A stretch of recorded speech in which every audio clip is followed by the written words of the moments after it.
Greetings, everyone. This is Cathie Wood from ARK Invest, and this is Employment Friday. So in the summer, August this year. Let's see, fiscal policy, monetary policy, economic indicators, market indicators, and then a little about innovation. Fiscal policy. Well, we got a downgrade. Fitch downgraded government debt this week. And some economists are treating that with alarm, and others, including strategists, are treating it with a yawn. And the truth is probably somewhere in between, as is usually the case. It really is a sign that our spending, the government spending, in the last 5-6 years has just been out of control. And my reaction to it is, hopefully this is a warning to the legislature and politicians generally that, the spigot is going to have to stop. And it's interesting, as I look in the GDP accounts at the government line, it's actually shrunk as a share of GDP, and most of the spending is not in the GDP report. GDP is production of goods and services in the U.S. economy. And a lot of the spending has moved off into social programs, which are not part of GDP, like, say, defense would be. So I think that topic is going to gain a lot of currency. Maybe they'll skip through it over the election year and campaign season, as they usually do. But I do think Fitch is warning us that we're going to have to deal with this issue in one way or another. Our point of view would be enact policies that encourage very rapid growth, because we're on the threshold of some technologies, as you know, we talk about them all the time, really turbocharging growth. And the best way to get out of a debt problem is to grow out of it. So that's one thing. The other thing that happened that was kind of interesting from a fiscal policy point of view, especially now that we've entered the election campaign season, was movement on crypto legislation in the House. Now, we don't think it will get out of the House because Maxine Waters is head of the Financial Services Committee and is not pro-crypto. But crypto, or as Art Laffer would say, could you please use a different word, like digital assets legislation? We do think that it will become an election year issue. And the fact that it's even stirring in the House at this point in time and becoming a conversation, we think is going to work to the benefit of crypto. And what's very interesting is, whereas we thought we had a bipartisan issue in crypto, the side seemed to part, especially with Elizabeth Warren siding with the banks, interestingly and unbelievably, that we need to be very careful in this realm. We should not trust it. So we thought there was a partisan divide evolving, but we are seeing some Democrats coming back to these bills. There were two that were voted. Well, one has been voted on already, and it got 6 votes from the Democrats. And the next one, that one was on market structure. The next one is on stablecoins, and apparently that will have many more than just 6 votes from the Democrats. So this could become, yet again, a bipartisan issue, which we think it should be. Innovation solves problems, and this crypto legislation would really put in place the layer of the internet that no one contemplated in the early days of the internet, because it simply was a place to exchange information. Nobody thought about commerce or financial services. And so we think it's important, and it will take a lot of the cost of financial services out of the system. Then on monetary policy, which is somewhat related, we think, for example, Bitcoin is the first global, private, meaning no government oversight, digital, rules-based monetary system in history. It's a very big idea. And Art Laffer is becoming very excited about this notion that we could be going back to a world of private money. So before 1913, when the Fed came into the existence, money was private. And we've done a podcast, you can look for it on our FYI podcast, about this period of time.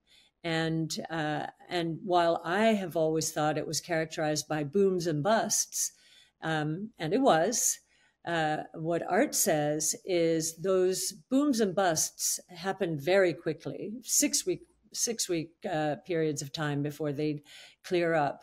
The booms and busts that have evolved since the Fed took control have been many years in the making, and then when they happen, they are extremely destructive. So just putting in a plug for that.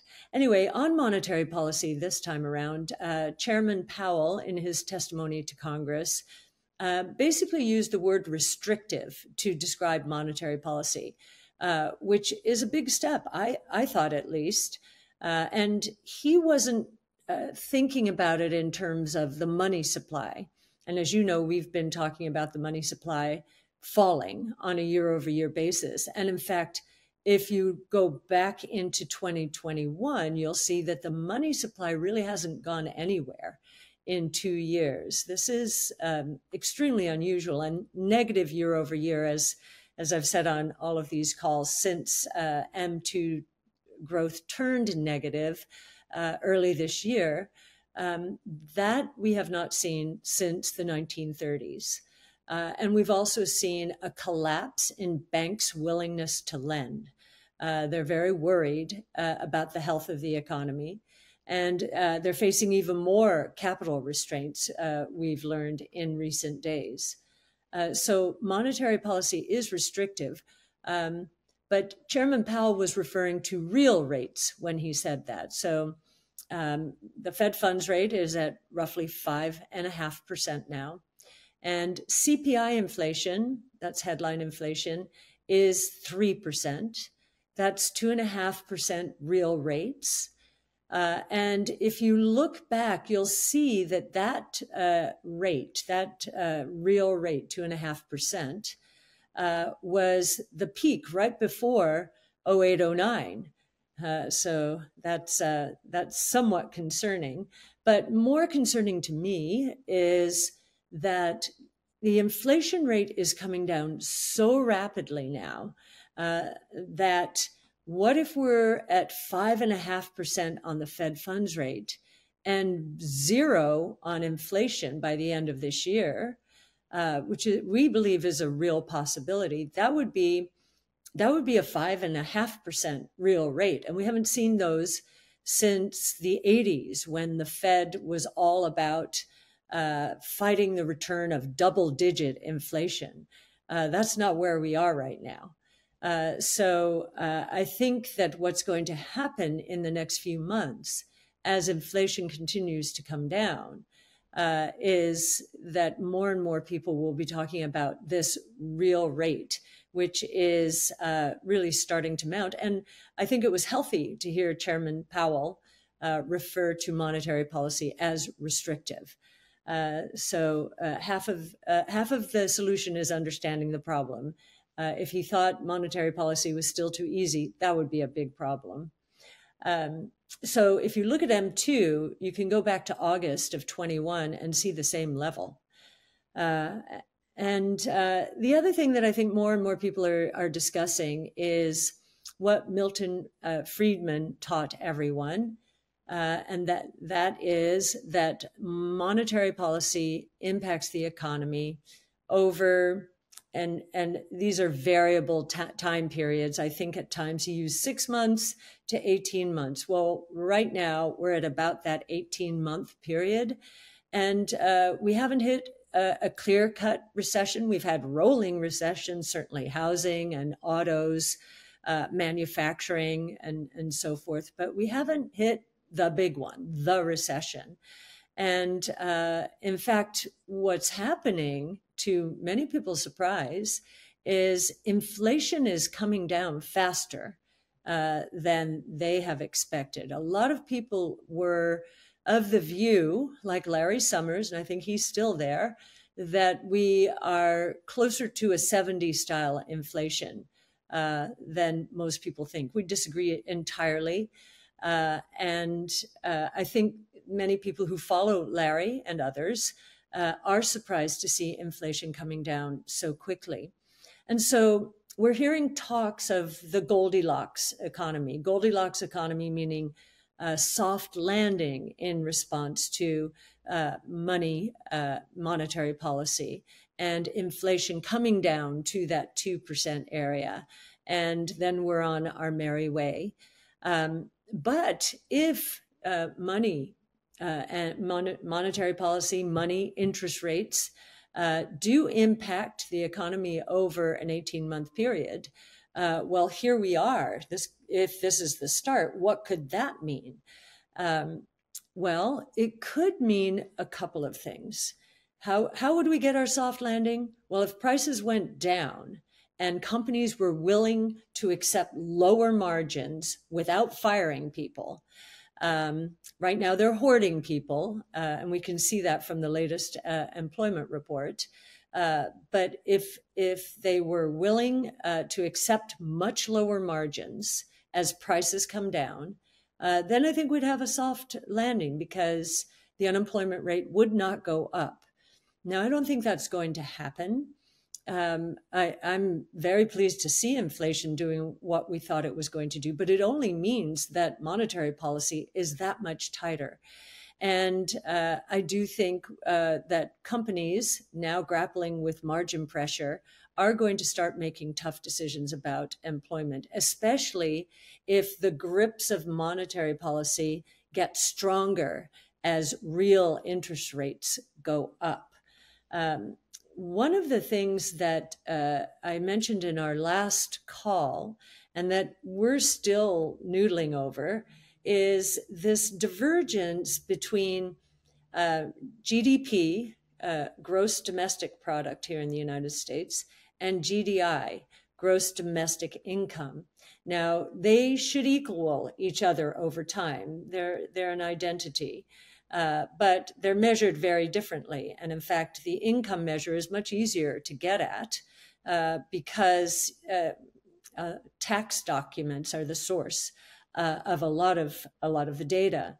And so in the first quarter, last time I mentioned to you that on a year-over-year basis, GDP was up, this is nominal GDP, was up 7.2% in the first quarter. And GDI was up only 4.5%. I think I should have also read out the numbers at a seasonally adjusted annual rate. So quarter to quarter, annualized. And on that basis, GDP is up, was up 6.1% in the first quarter, but GDI was up only 2.2%. So this is a huge discrepancy. I don't think we've ever seen this big a discrepancy. And it is going to sort itself out. And if we're right, what that means is that the resolution will be revisions in lots of economic data down during the next 6 to 9 months. Now, in terms of the economy, so economic indicators, the reason I'm focused once again on this discrepancy between GDI and GDP is because what we're hearing from companies is very different from what the GDP statistics are telling us in many cases. But before I get into that, I'll just go through today's employment report. It fell below expectations, so non-farm payroll increased 187,000. The expectation was 200,000, so not too far off the mark. But when you adjust for the downward revisions to previous months, the net was 137,000 jobs. Now, as has been the case for the last, year and a half almost, other measures of employment are contradicting the non-farm payroll. This time it's household employment. Household employment was negative, I think, in May to the tune of 300,000, but it's coming back, and it was up 268,000. So lots of cross currents. But one thing we are seeing, and I think is really important, is the average work week is going down. So it went down 0.3% in July. And what that tells us is that companies are still hoarding labor. They're afraid to let employees go because they had so much trouble attracting them in the last couple of years, especially in and around COVID. So I do believe that they're going to face severe margin pressures as they hoard labor, and their pricing power diminishes even more. So I believe that the average work week has not been this low since at one point in 2020 during COVID. So that gives you a sense of the labor hoarding. The employers don't want to lay people off. They'll just give them fewer hours to work. Average hourly earnings were up 0.4%. That was a little higher. Again, the Fed's watching that. Others who are very focused and remember the 70s style inflation are focused on wages, because wages went up and pushed through into inflation because monetary policy accommodated. Money supply growth certainly wasn't negative at any point during the 70s. So 0.4%, and we're hearing about these settlements either before or after strikes. Very big numbers, 10% for some of the airlines, and perhaps other manufacturing industries. I've heard 8 to 10% a number of times. Well, the difference between here and the 70s is, yes, monetary policy accommodated those wage increases, and we ended up with double-digit inflation. Monetary policy is not accommodating these wage increases, and so what that tells me is there are severe margin pressures awaiting the companies that are agreeing to these kinds of settlements. As far as other indicators in the labor market, we do have some leading indicators. Temporary employment is falling, and we had Robert Half, which is temporary help for CFOs. So temporary CFOs, temporary controllers, higher level positions. Their revenue dropped 12% in the second quarter. Manpower, which is much broader based, light industry, administrative, and so forth, its revenue dropped 4%. So that gives you a sense at the margin that labor is softening. The job openings came out lower than expected and continued to fall. In the technology space, it's very interesting. We're continuing to hear and read about job losses there. And in listening to the earnings reports of this season, I think the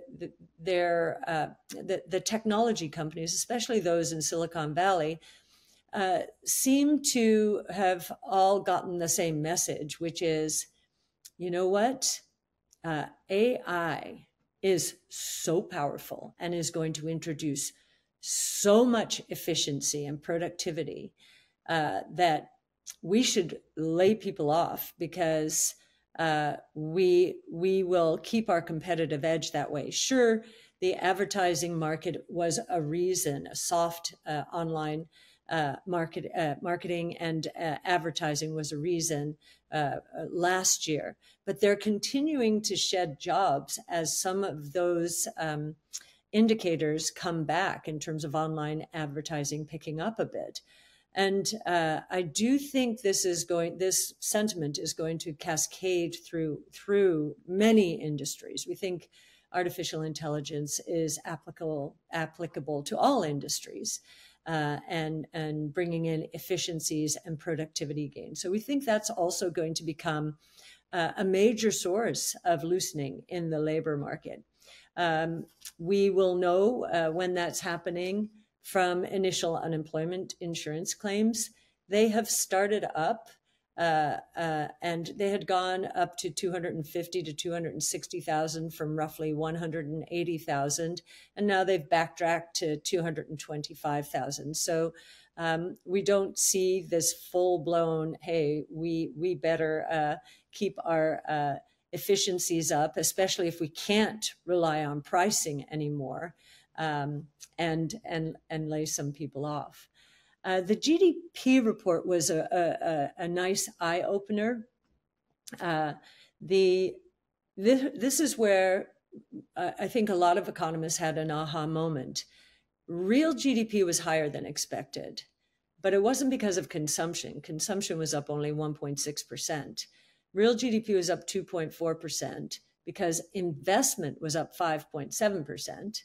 And government spending was up 2.6%. So there was that stimulus in there, stimulus programs still getting into the GDP, especially through infrastructure. And the investment is being helped by onshoring here in the United States. And that will be a buffer. That will be a buffer against a severe recession.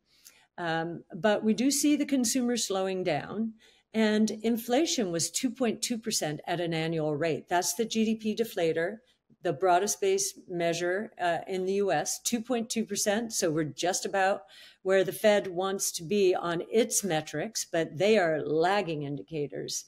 And, you know, we have some real life earnings reports to inform us here as well. I'll mention Costco.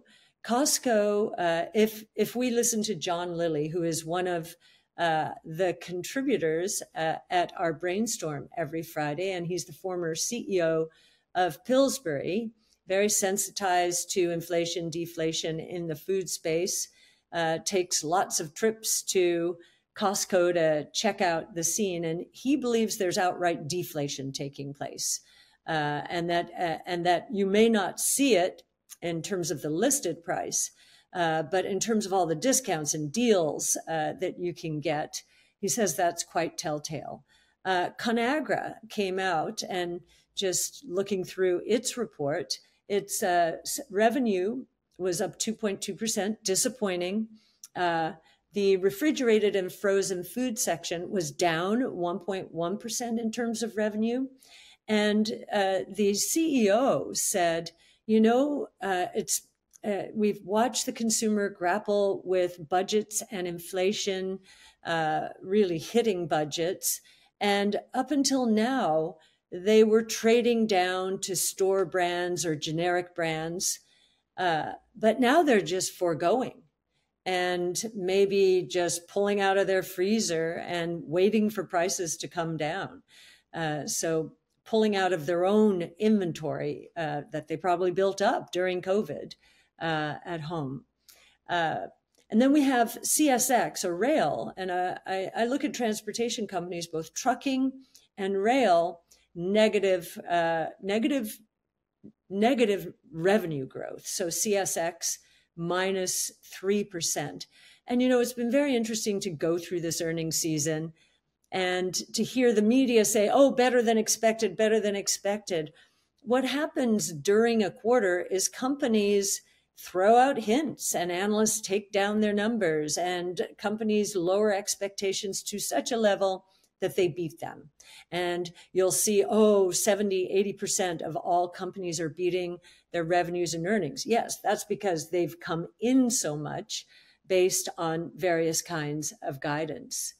And then there's this true inflation gauge that I mentioned. It too is down to 2.8, 2.9%. This is a daily metric you can pull up just to see what the real inflation measure is based on, I think it's 10 million measurements over the course of a month. So I think the real world is informing economists more than economic statistics are. They are quite confusing. So let's go on to markets now. What are they saying? Well, the equity market is buying into this soft landing, inflation coming down, interest rates coming down. It's looking over whatever the Fed is doing or saying now and is basically saying, hey, these inflation rates are coming down so rapidly that the Fed will have to follow them, especially now that Chairman Powell has used the word restrictive in terms of monetary policy. That is a setup. And as I mentioned before, I doubt it's going to be soft because I think the margin landing is going to be hard. And if companies are willing to accept it, then and not lay off people, then the economy will not go into a recession. But I don't think that's going to be the case.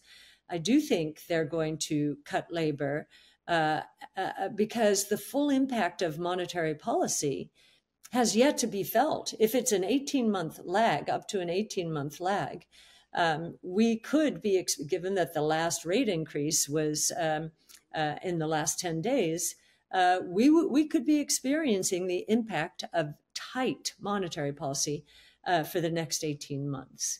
The fixed income markets are basically moving up and the yields are moving up in response to a stronger than expected economy. So that real GDP growth number and they're responding less to the lower than expected inflation. And we know there are a lot of traders positioned on both sides. Some believe that the interest rate, the long-term treasury yield, is going to break out from the base that we've been in since October. Well, the base is longer than that, for about a year and a half.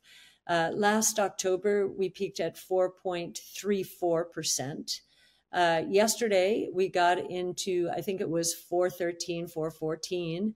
And today, Friday, employment report, weaker than expected. The yields have come back in. We see the yield curve also narrowing in terms of its inversion. We were at more than 100 basis points, and that was trouble here in March, and we had just gotten there again, and now we're at 75 basis points, more because long yields have gone up than short yields coming down. And the spreads, if you look at the corporate spreads, corporate yields relative to treasury yields, they're well behaved as well.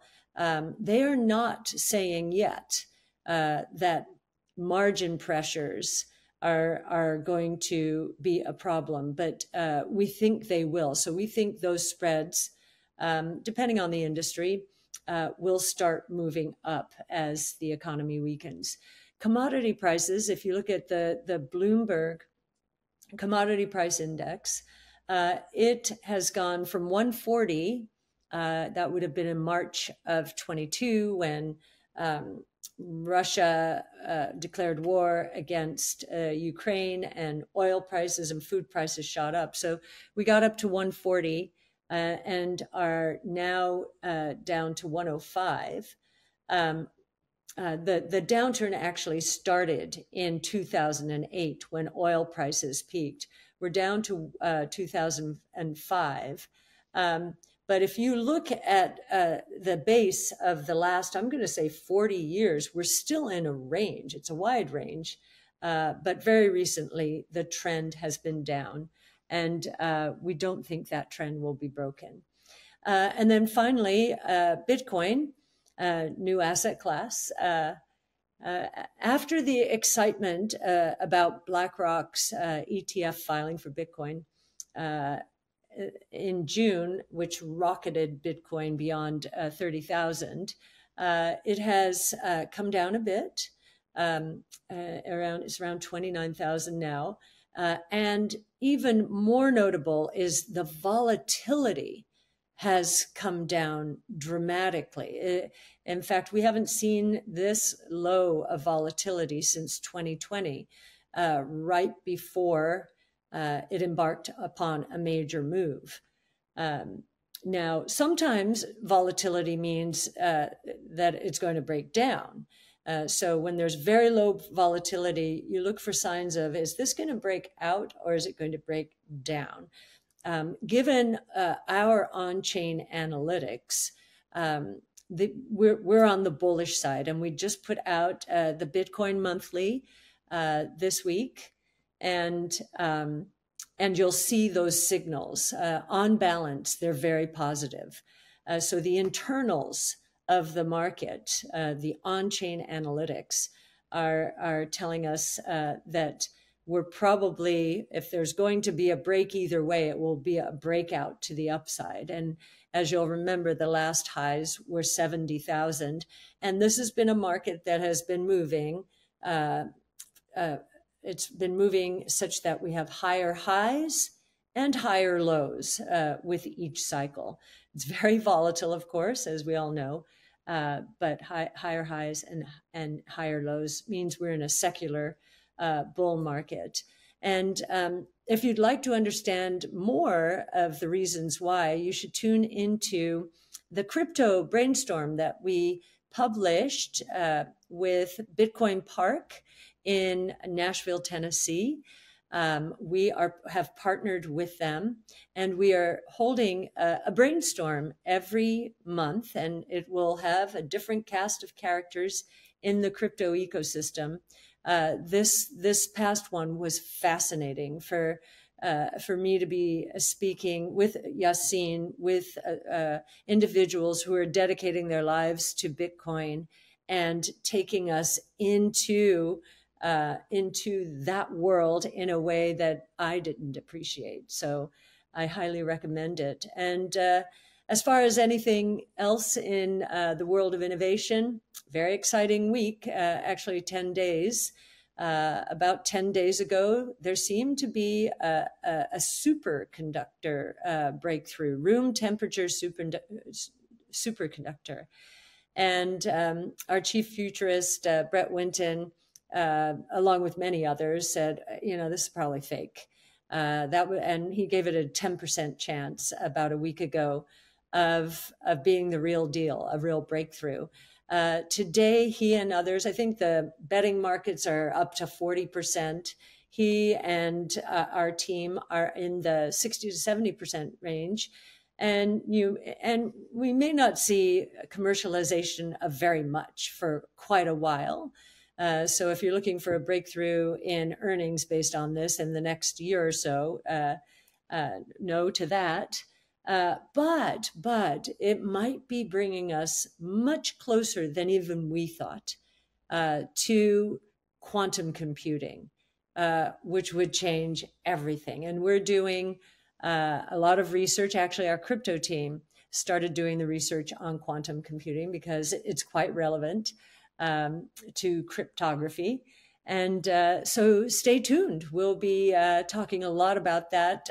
I love it when we get excited about new ideas. AI has taken so much oxygen out of the room in the last 6 to 9 months that it's refreshing to be talking about yet another major breakthrough being possible here.